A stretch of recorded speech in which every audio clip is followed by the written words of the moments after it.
बिस्मिल्लाहिर्रहमानिर्रहीम। Welcome to Chop Junction. उम्मीद है आप सब खैरियत से होंगे। आज हम आपके साथ मज़ेदार से मटन स्टीम रोस्ट की रेसिपी शेयर करेंगे।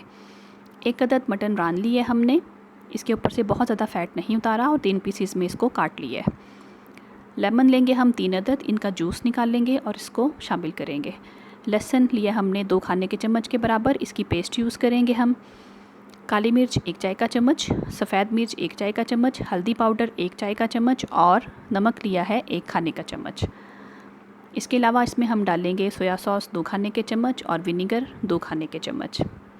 इन तमाम चीज़ों को एक बोल के अंदर आप डालें और अच्छी तरह से इनको मिक्स करें। बहुत अच्छा सा मिक्स करना है ताकि कोई भी अंदर लम्स मौजूद ना हो। इसके अंदर डाले जाने वाले इंग्रेडिएंट्स जैसे सोया सॉस और हल्दी इसके गोश्त की स्मेल को ख़त्म करेंगे और बहुत अच्छा सा जायका और कलर डेवलप होगा। विनेगर और लेमन जूस दोनों की वजह से गोश्त टेंडर भी होगा, जूसी रहेगा और बहुत अच्छा फ्लेवर इसका डेवलप होगा। काली मिर्च का जायका तो वैसे भी सबको बहुत ज़्यादा पसंद होता है और वो स्टीम रोस्ट के अंदर बहुत ही अच्छा लगता है। लहसुन की वजह से गोश्त बहुत अच्छा सा फ्लेवर देता है और खुशबू भी बहुत अच्छी आती है इसकी। मैरिनेशन रेडी होने के बाद जितने पीसेस हमारे पास मौजूद हैं बड़े बड़े से इसके 3, उसको आपने डीप कट लगाने हैं एक तेज़ छुरी की मदद से। जितनी तेज़ आप नाइफ़ लेंगे कट लगाने उतने ही आसान होंगे। 1-1 इंच के फासले के ऊपर आपने डीप कट लगाने हैं ताकि जो मसाला हम लगाएं इसको मैरिनेट करने के लिए वो इसके अंदर तक जाए और तमाम बोटियों के अंदर नमक और मिर्च का फ्लेवर अच्छा सा डेवलप हो। कट लगाने के बाद इसको हम मैरिनेट करेंगे।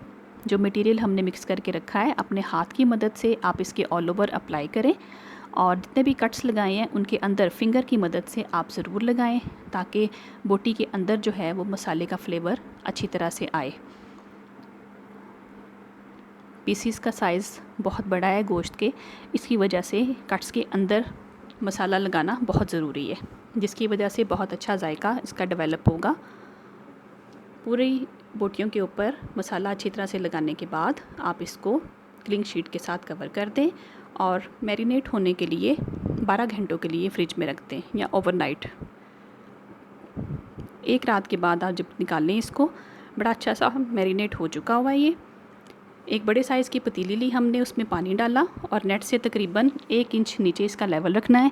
इसमें दारचीनी, लौंग, मोटी इलायची और बादियान का फूल पानी के अंदर डालेंगे। इसके साथ बहुत ही खुशबू सा फ्लेवर इसका डेवलप होगा, स्टीम की वजह से गोश्त के अंदर आ जाएगा वो।